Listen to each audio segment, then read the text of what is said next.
Meron ako ditong pork belly. Linisan na yan. Pamienta. Side by side. Lagyan natin ng pamienta. Asin. Lagyan ko din ng kunting toyo.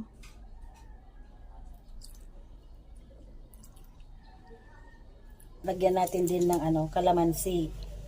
Pambalance sa alat.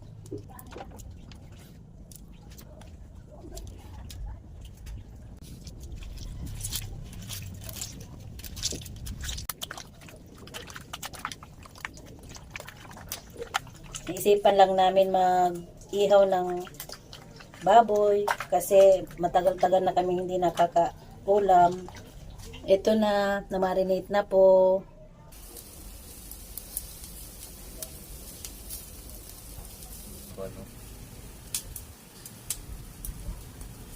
Ito, luto na ang inihaw na baboy.